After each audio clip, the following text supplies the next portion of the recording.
speaker today, Dr. Mairead Montague from the University of Michigan.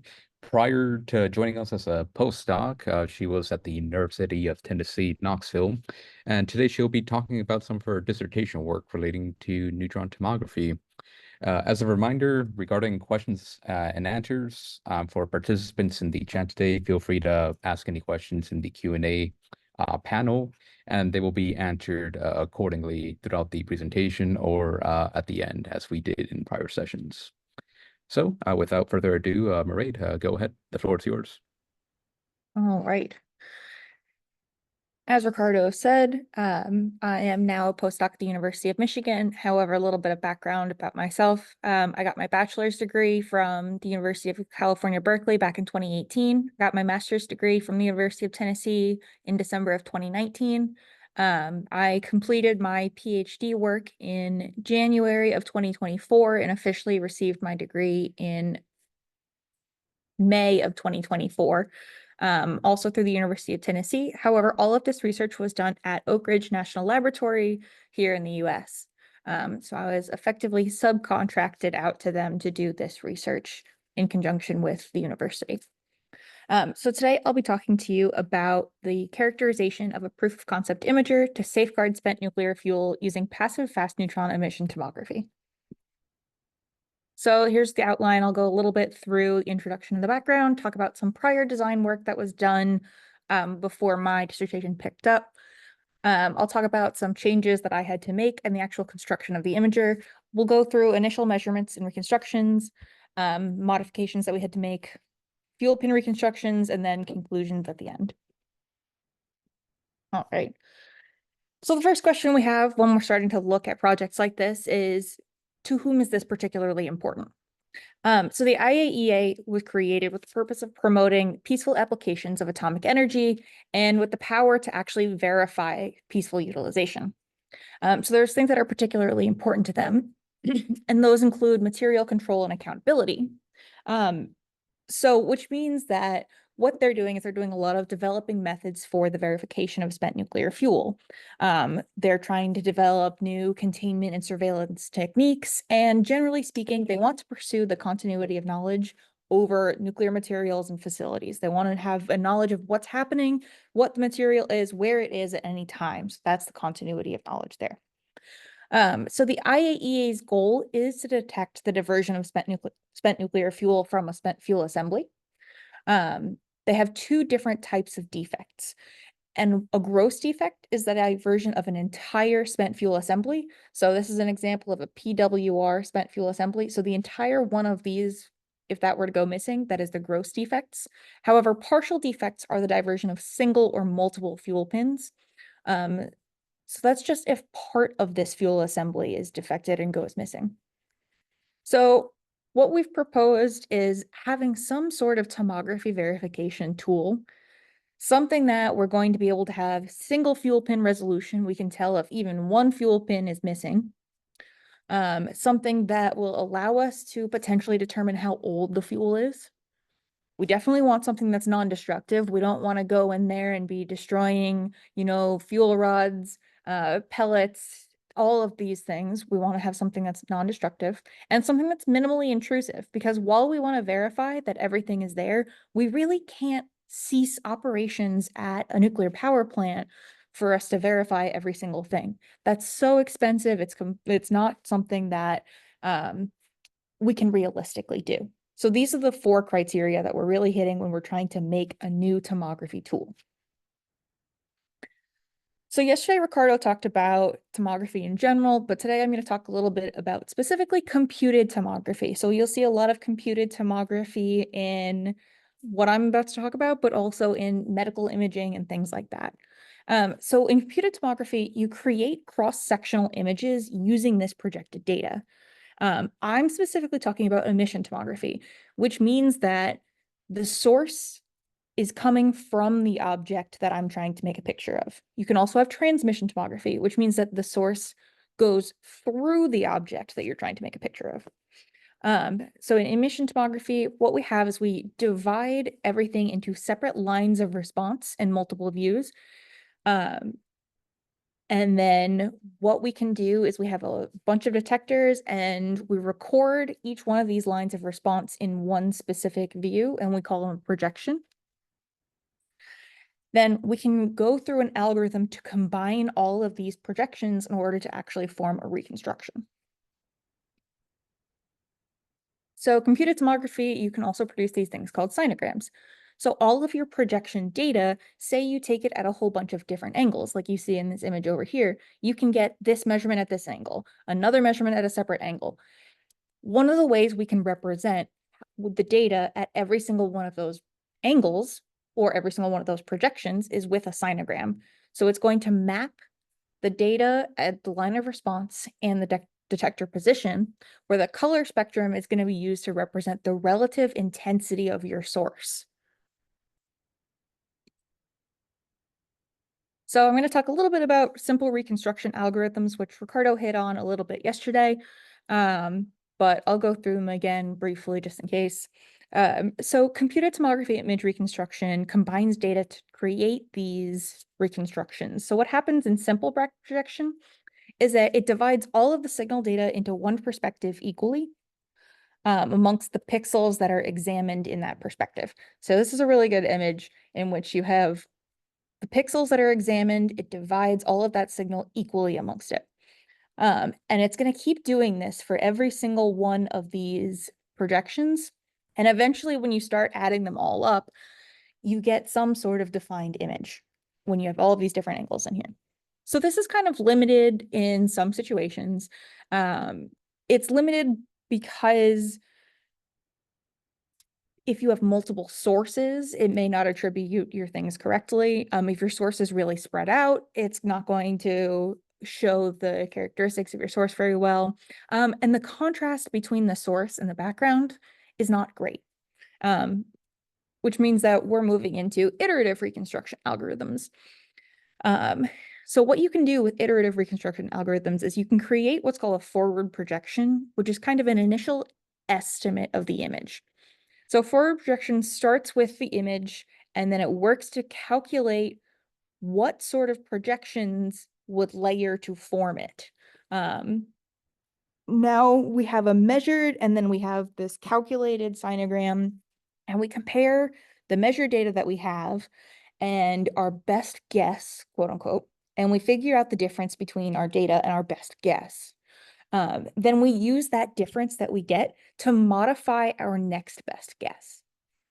So we're able to iterate back and forth between our best guess and our next best guess until we sort of converge on some sort of image. And convergence is defined as having no difference between the estimated forward projection and the measured sinogram, or the distance is considered quote unquote small enough. And what is small enough is going to depend on your application.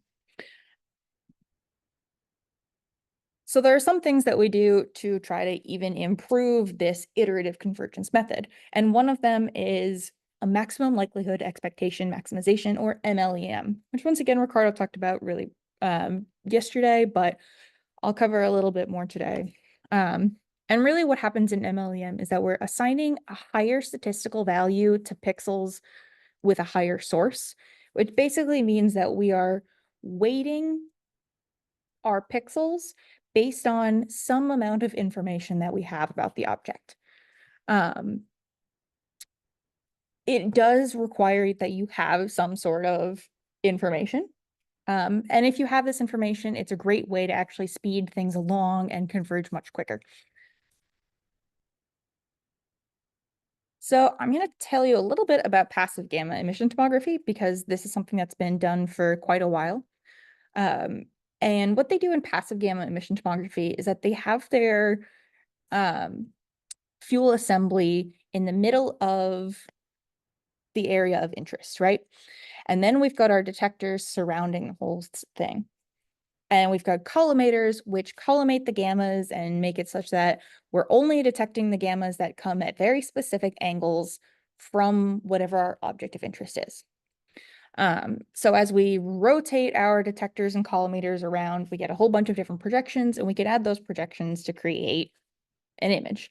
In this case, the data that we're collecting is from the cesium-137 coming off of spent nuclear fuel.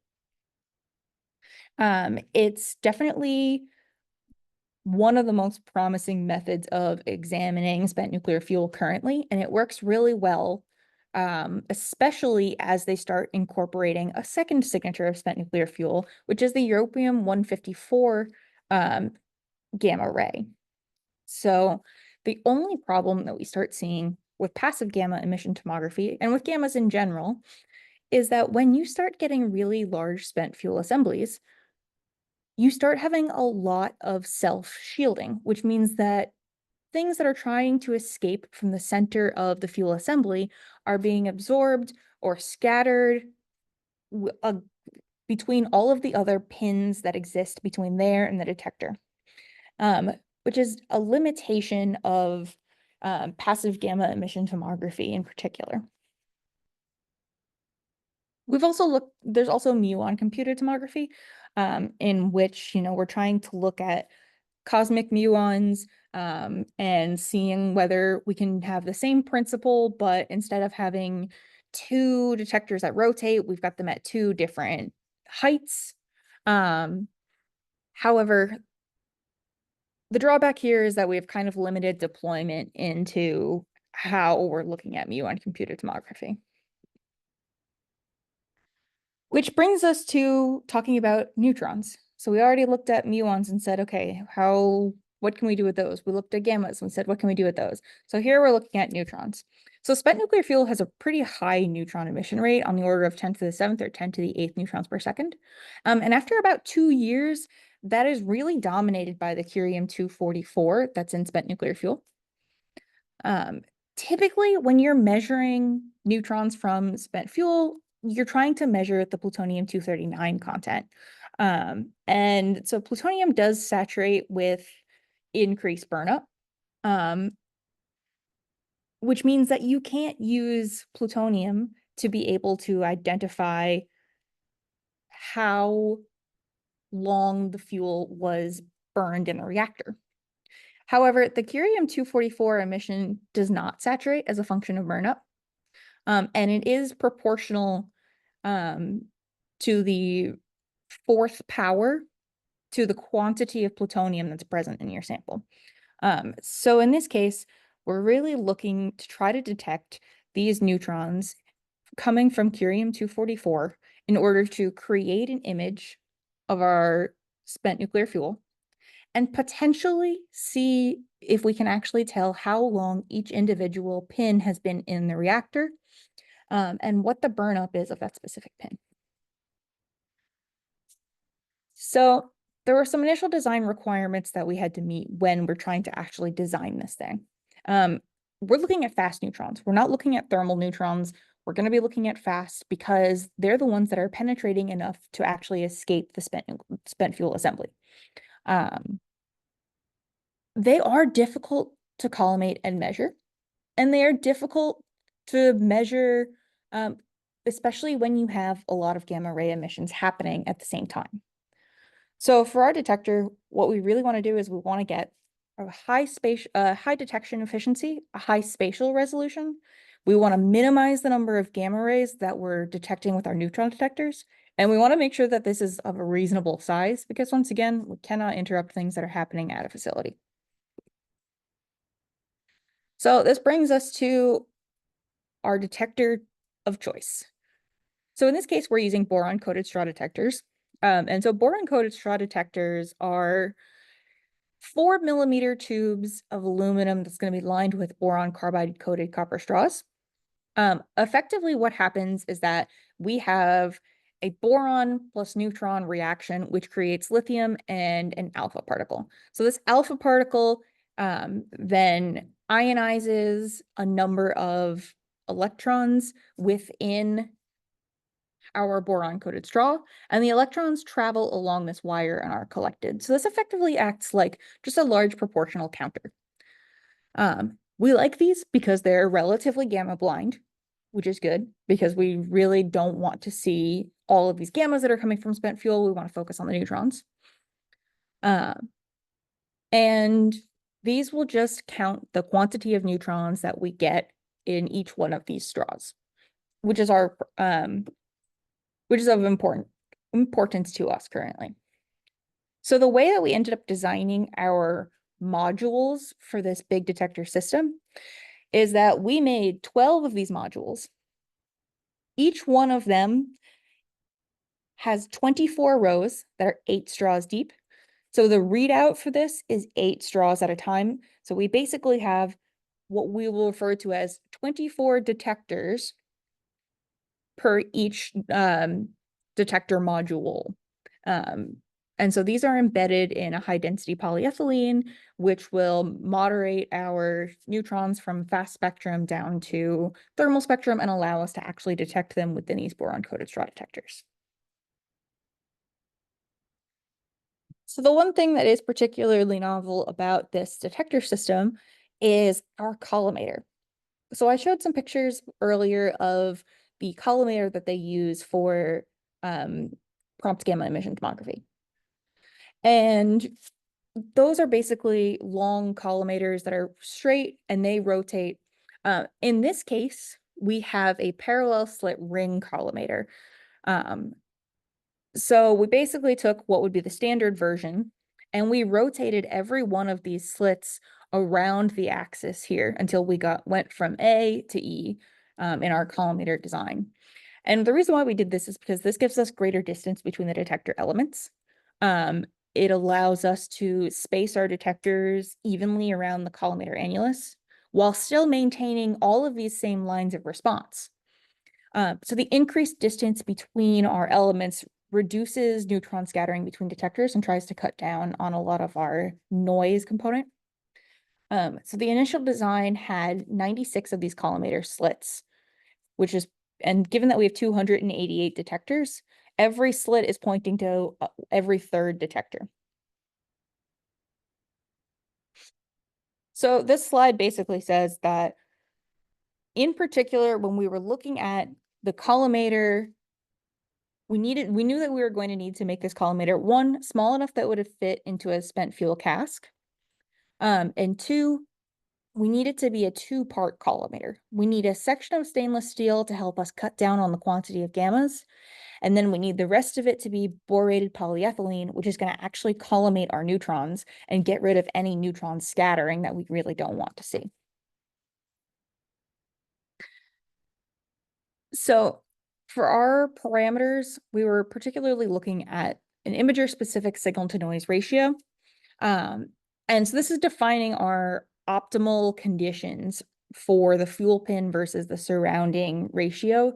So the best imager design would try to maximize the signal to noise ratio, which means it would get rid of as much background as possible. But it will also maintain a tolerable gamma dose such that we're pretty sure we're looking at neutrons and we're not actually looking at gammas coming from spent fuel. So there's a couple of things that we can do once we know what we want for our signal to noise ratio. There's a lot of simulation that could be done to be able to figure out, for any specific configuration, which one is going to be the best, which is going to get us the best signal to noise ratio. However, this would require us to run 10 to the 7th radiation transport simulations. So that's computationally very, very expensive. So what we did instead of having to run radiation transport simulations, we ran a much smaller fraction of them. And then we were able to develop an analytic model of neutron response using empirically fit physics models and a limited number of MC&P simulations. So we have this analytic neutron response code that we created that's going to sum up direct interactions, edge scattering, interdetector scattering, collimator penetration, and efficiency variation. And I'm going to talk about what each of those is a little bit more. So for our detection efficiency, we definitely have variation across the individual rows of detectors because of the way our detector has been designed. So we've got small variations in just the gain of each of our detector tubes, each of our boron-coated straw detectors. And so this impacts how well our detectors are able to actually process data. So the first thing that we had to do, instead of assuming perfect detection efficiency, we had to figure out what our realistic detection efficiency was. So this is the plot of our counts per source neutron for each one of these detectors. We end up having a loss of about 8% efficiency between the center of each module versus the edge. And part of that is because we are using high density polyethylene to moderate our neutrons. However, because we have 12 separate detector modules, and they've got aluminum casing on the outside, these dips occur where the aluminum casing from two modules meets up against each other, because that's no longer a constant amount of high density polyethylene. We've got this aluminum gap here. And so that's where we're getting the dip in our detection efficiency, which is important to actually account for when we're looking at these. We also have interdetector scattering, which means so the neutron traverses down the collimator slit, and it gets the detectors and it's slowing down in the high density polyethylene. As it's scattering around in the high density polyethylene, there's no guarantee that it actually goes down this that's actually detected in the same detector where the scattering begins. So you have this, what we refer to as a point spread function, which is the characteristic spreading of the detector response. So we also had to fit and characterize this value as well when we're looking at our analytic neutron response. Additionally, we had collimator penetration, and our collimator penetration is interesting because it's so different from what you would normally see. Because our collimator is a ring collimator, there are paths in which our effective collimator density is much lower than if you had made the entire ring out of just straight borated polyethylene, because we have all of these slits cut into it at different angles, which means that we have a different effective thickness of our collimator, because we have effectively thinner areas. And this can kind of lead to misattribution of neutron source signal if we don't account for it properly. So we were able to use a series of MTP simulations to come up with this effective thickness of our collimator if we placed a source at the origin. This is just more math explaining the same thing that I had said, in which, this is the direct distance. This may be our slit distance. And we're going to have a different collimator penetration going through our slit distance than our the shortest distance to the field of view. So we also have slit scattering, in which a neutron could be incident on the region of the collimator that's sort of close to an opening, but it's not directly within the path. So maybe the neutron scatters one or two times and then ends up going down the collimator slit. It doesn't come down the collimator slit directly. It has a few scatterings before it gets there. We have to make sure that we account for that as well. And then we have direct and edge transmission. The direct transmission is at least what you would expect to see, a source that comes direct, unimpeded, straight down our collimator to our detectors. An edge transmission is basically something that comes and maybe only gets the very, very, very edge of our collimator, doesn't have an interaction on that edge of our collimator, and then keeps going all the way to our detectors. So the combination of all of these things are what contribute to our neutron response. So once we have this total neutron response analytic model, it allows us to sort of compare different aspects of the collimator design to find something that's going to have the highest signal to noise ratio, that's going to be in the correct size. So it's going to fit inside a transport cask, and it's going to have a low enough gamma dose. So we were able to run all of those simulations, and we've come up with this total system design, in which we've got an inner 10 centimeters of stainless steel, which is going to cut down on all of the gammas coming from spent nuclear fuel. We've got about 30 centimeters of borated polyethylene, which are going to collimator neutrons. In our original design, we have 96 lines of response. So we've got 96 different projections, or 96 different lines of response, so 96 across our field of view. We've got 12 different detector modules, which means that we have a total of 288 detector readouts. And then behind all of that, we've got 5 centimeters of borated polyethylene shielding to try to cut down on any room return or neutrons which bounce around and enter from behind our detector modules. So, as with all things, it is very difficult to build something ideally, which means that we had to make some changes to our ideal situation. One of the things that happened is that we have 72 collimator slits versus 96 because of the difficulty with machining this collimator having 96 slits. It's a very difficult machining process. So now we have 1 slit for every 4 detectors versus 1 slit for every 3 detectors. And just so that we have everything, so that we still are maintaining a lot of the lines of response, we had to do an offset for half of the 72 lines. That way we know that we still have a distinct set of 72 lines of response that we're using to create our projections. And then due to cost considerations, we were not able to build all 12 detector modules. We were only able to build 6 of them because it turns out each one of them is extremely expensive to make. So every measurement that I'm going to talk about from here on out is a combination of 2 of them. And so what we have is we have a measurement in which we hold the detectors in position 1, and then for our measurement time, we rotate our collimator, and then we stop that. We rotate our detectors into position 2. For the same amount of time, we rotate our collimator while holding the detectors steady. And then later in post-processing, I combine the responses from detector positions 1 and detector positions 2 to get a full 12 detector readout for the same amount of data acquisition time. So constructing this collimator, as I had mentioned, it's very difficult to construct.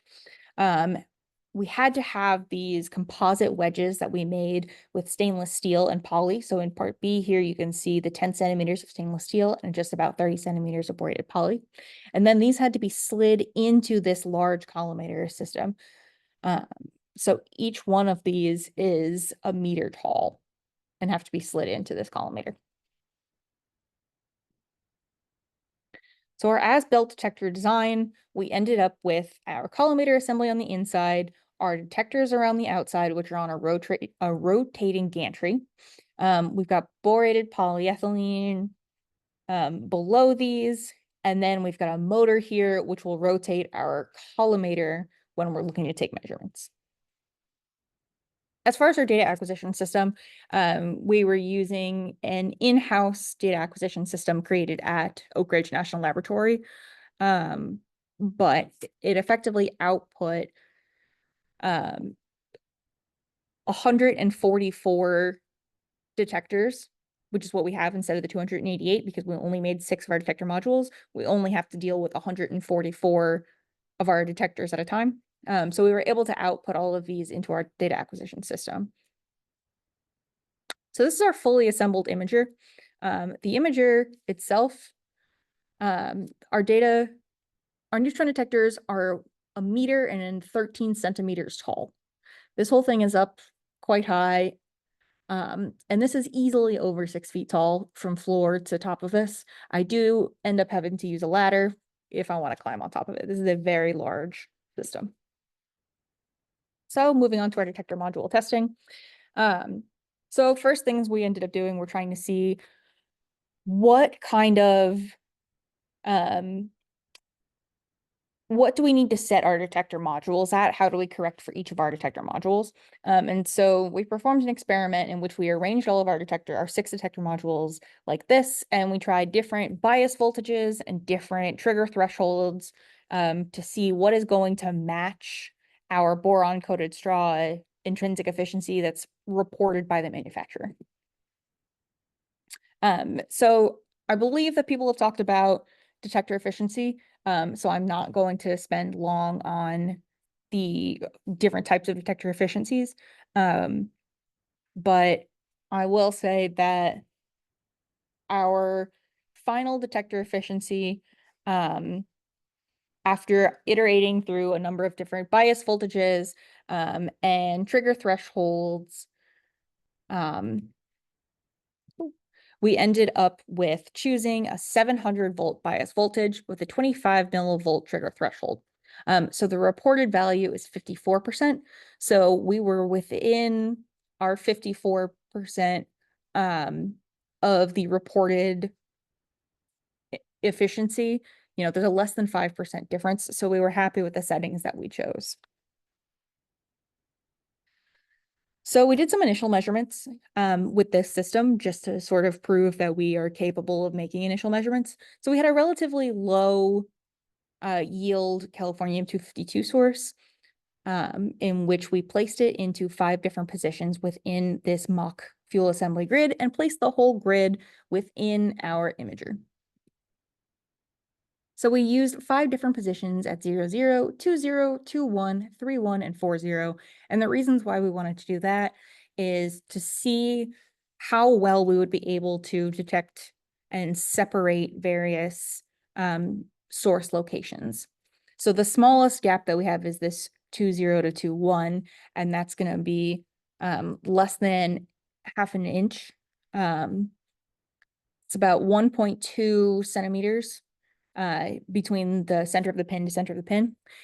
And then we added these other positions as well because, okay, if we can't see the smallest distance, at what distance can we actually tell what sort of difference there is? So when we look at a source that's just at the origin, we were able to record it. And here's one of the sinograms that I was referring to earlier. So here's our detector number and our projection number. And here's the relative source intensity that we are able to detect at every single detector for each projection. So we got these sinograms, we were able to create this forward projected sinogram, and then we were able to iterate back and forth, as I discussed earlier, and come up with a reconstructed image. So this is just a zoomed in version because this is just one point directly at the center of our field of view. And when you zoom in, it does look like it is one single point directly at the center. It's pretty round. We're happy with that. So we move on to seeing, can we see all 5 of these? And then how many iterations does it take to be able to see that these are legitimately separate sources? So we ran it through 100 iterations, and you can definitely see that there are 5 sources here. However, it's not a clear, distinct difference between these two, which are at are the closest together. If you run for 1,000 iterations, you can see that there is a pretty distinct difference between 2, 1 and 2, 0 here. And so we were happy with being able to see, okay, our first test, we can make out 2 pins that are right next to each other and tell that they are different. And we can make out 5 pins in general. Great. Things are working so far. Now we got to start changing things so we can add more pins in. So our analytic code doesn't really account for rotating the collimator. The way that we do it in our analytic code is we basically have a bunch of distinct positions. We call this sort of a point and shoot method in which we rotate the collimator to where it's supposed to be. The collimator stops and we collect neutrons, and then it rotates to the next position, stops, collects neutrons. However, that's not actually what we have in real life. What we have in real life is a constantly rotating collimator. So in order to actually account for this, we had to sort of expand our lines of response to try to account for the response as the collimator rotates away from the projection point and as it rotates towards a projection point. So instead of just having this orange line of response from the point and shoot, we have this much more spread out sort of combination. We also have a different collimator thickness than what we originally estimated. So we had to actually measure this new collimator thickness and try to account for it for our collimator penetration value. When we look here on blue, we've got the thickest part of the collimator versus we've got a much thinner portion of the collimator because we have so many slits cut throughout it. And we had to be able to actually take a look at this and account for it, which means that we had to make a measurement to be able to do that. So I had a big measurement campaign in which I took a total of 214 measurements with a much, much larger Californium 252 source. And this source is the equivalent to about 3.1 fuel pins. And so I took two different types of measurements. I took a series of characterization measurements, and then I also took a full fuel assembly measurement, trying to get the data so that we could theoretically reconstruct everything. So the first thing we did was we took a look at the efficiency calibration because we had just had that estimate that I had showed earlier. Okay, so we looked at it, and this is our first version of the data that was coming out of our efficiency calibration. Why was this so different from our simulation values? So here's part of what's happening. We don't actually have a cap on top of this because this is only a meter long. Spent nuclear fuel assemblies tend to be about 3 to 4 meters tall. So this would be imaging just a portion in the middle of it. However, this adds a lot of neutron scattering and room return from the situation in which neutrons come out the top and the bottom, they bounce off walls, they bounce off other things, and they enter into our detectors that way. So we had to account for this room return and be able to subtract it off so that we could see what our actual signal values are and we could take into account our efficiency. So here's our final change between before we accounted for the room return and then after we accounted for room return. This was our smooth measured values versus our simulated values. So in our analytic model, we stopped using our simulated values and we started using these real life values to try to match our as-built detector better. We also have a difference in how frequently we're sampling given the angles. So these lines here are the lines of response across the whole field of view. So depending on where you're at, something that's going to be placed at the center here is imaged a whole bunch of times at every projection. However, something that's going to be out here could even theoretically be missed in one single projection. So we have a different rate of sampling happening across our entire detector. So we had to make sure that we were actually accounting for our sampling rate and the bias in that having multiple samplings will account for as well. Following those corrections, we placed a source at the origin, and we know that it's going to have a high sampling rate and a high amount of symmetry, and we took a measurement. So this was our sinogram that we created from a measurement at the origin. We had these strange lines here, and we said, we don't expect to see these. What are they? What happened is that we could actually say, oh, all of these, when we cycle the data, we're seeing these at really regular intervals. They're really regularly spread out. What we realized is that in construction of this, we have stainless steel tie rods at each of these black marks. And so what we had, these actually physically make the collimator shorter in these locations because we don't have the borated polyethylene there. We have a section that's going to be stainless steel to hold the whole thing together. So these are the kind of things that we had to account for as we were making this. So we were able to take into account these extra bits. Using our reconstruction algorithm, we were able to get rid of them, and we reconstructed our origin at the center and came up with a signal to noise ratio value. Great. So we looked at that corner measurement before where we have really low sampling and realized, oh, that's our worst case scenario. So let's take a look at our worst case scenario, a corner measurement. So this is the sinogram that we came up with, and here's the reconstruction. And it's not great. It doesn't make a nice, clean little point out here at the edge. So the question is, what can we do to try to figure out what's happening there? Looking at our 5 points reconstruction after changing our efficiency and everything else, we basically looked at this and said, okay, what is the difference between the pixel where it's projecting the strongest source and the pixel that we're actually at? What we really need is we need to have a spatial resolution such that, and the distance needs to be less than 3 millimeters if we want to be able to really, really cleanly look at a full spent fuel assembly. Well, at this point, we don't necessarily have it. A lot of these are not necessarily clean enough. So we moved on to full fuel pin assembly equivalents. So our source rod, we positioned it in any single location. We rotated the collimator, then we moved our source rod to the next location, rotated the collimator to take data. So we did this with both a bare assembly, and we did this with stainless steel rods mocking up other spent fuel rods. In both cases, we had one source that we moved to each separate location over and over and over again. So we looked at the closest 4 points here and said, okay, can we actually image them? And we were not able to get the fuel pins at 0, 0, 1, 0, 0, 1, and 1, 1 to actually reconstruct. So we don't have sufficient spatial resolution to resolve these 4 points at the center.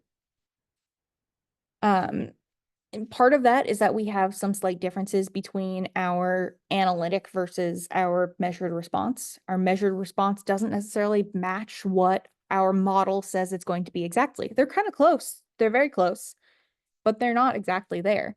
And when you have so much happening, having all of these little uncertainties adds up so quickly. For our attenuated measurements, we looked at the origin and the corner just to see whether we were going to actually be able to reconstruct anything with all of those stainless steel fuel rods in place. We were happy to be able to reconstruct this origin measurement, and it was centered at the origin. Yes, it was spread out. We do have a lot of scattering in there, but we were able to get it down to being at the origin. However, our corner is very spread out still. We still don't have great efficiency at the corner measurement. Now we looked at those same 5 points that I showed earlier and did this with all of the attenuated information and reconstructed it. And we have a couple of things happening. One of which you can't see them nearly as well anymore. And two, we have a lot of ring artifacts happening that we would have to take into account. So the conclusion is we described a whole bunch of measurements that we wanted to make. We constructed this imager, we characterized it, and then we actually tested it. There were a whole bunch of modifications that had to be made. We verified absolute efficiency. We verified different voltages and triggered. We constructed the whole thing. And we ended up demonstrating our ability to collect and reconstruct data. However, this is still a really early proof of concept. And so there's a lot of things that can be done beyond this further characterization of the imager that would improve things. The end goal or the end point is that we were not able to create a spatial resolution currently as it stands less than 3 millimeters. So for future work, there are some immediate changes that could be made. One of which is to be able to get better position sensitivity from each of our detectors. Our readout currently, we have those 288 readouts, and it's happening as our detector module is rotating. But like I said, we tried to broaden it, but we still don't have really precise location data for where our collimator is at any given time. So one of the things that would be great to do would be to get down to the point where we know within half a degree exactly where our collimator is and be able to correlate our collimator position with our data at the time. That way we could bin our data and make our data look a lot more like the point and shoot method that we described earlier. We could also increase the amount of high density polyethylene behind each detector module to try to remove a lot of that room return and background scattering. We could also be doing a lot better if we were able to actually make all 12 of our detector modules. If we had infinite money and could make all of the modules, we would definitely be looking at a much more developed system. There are other measurements that we would be able to take. We could try and get a real full fuel assembly with and without attenuation rods. We could try to mock up what happens if we have a full assembly, but we're missing one pin in our assembly that should be there. And what happens if we have lots of different source strengths. So because this is such an early proof of concept idea, there were a lot of situations which we weren't able to fully make measurements of. But if we wanted to take this all the way to deployment, all of these things would have to be addressed. It would also be good to look at additional fuel assemblies like the VVER 100 or BWR assemblies and compare them directly to the response that you get out of passive gamma emission tomography. So these are things that we would like to be able to do going forward, but at least now we've really laid the groundwork and done the first fast neutron emission tomography for spent nuclear fuel comparison. Um, Up until this point, it had not really been looked at with this sort of imager system. So these are references. I think I'm doing okay on time. If there are other questions, I'd be happy to answer them because I'm sure there are some.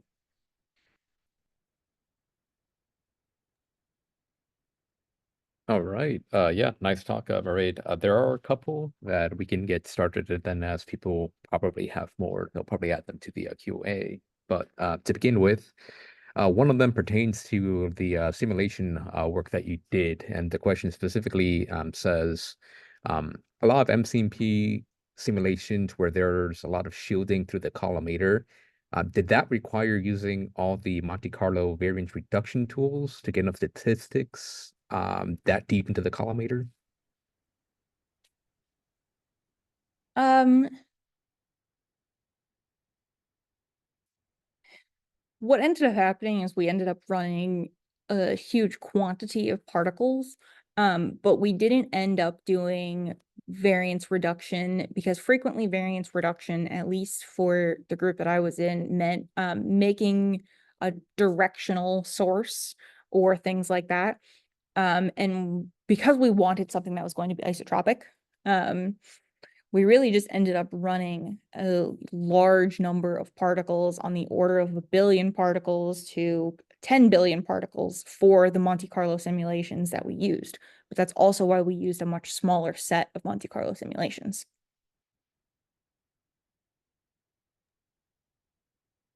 Nice. Next question pertains to a bit about the actual construction of the imaging system. Specifically, they're asking, did you personally take part in the construction of the collimator? And if so, like you talk a bit about how you did it. Yeah.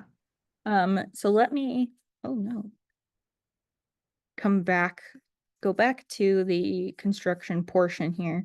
I did not construct the collimator. I helped construct, once the collimator was already built, the whole rest of the system, but I can talk about constructing the collimator and how we did Also, that. your slides stop sharing, by the way. Yes, I didn't want to show you all the quantity of things that are currently on my desktop. It's embarrassing.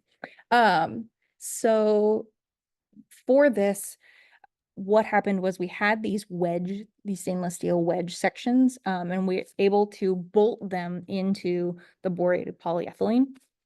Um, what happened after that is that each one of these wedge sections, you can see that there are cuts made into this borated polyethylene guide section. So they were able to slide each wedge into there, uh, um, and make sure that it fit in the top and the bottom here.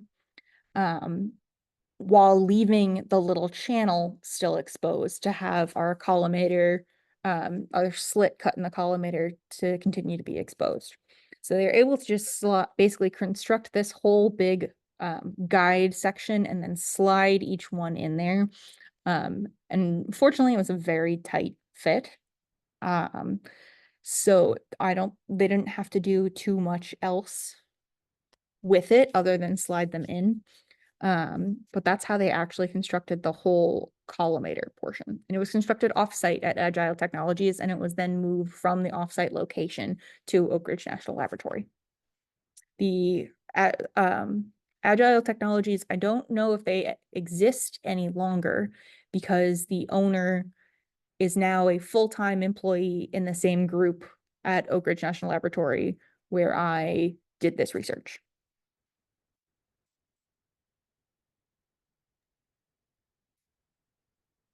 All right, so it looks like that's it for questions. I'm not seeing any new ones come in. So I guess we can call it here then for today's lecture.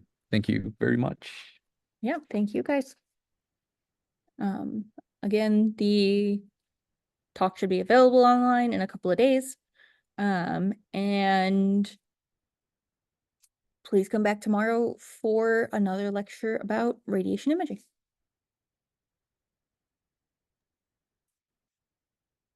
All right. Thanks, everyone. Take care.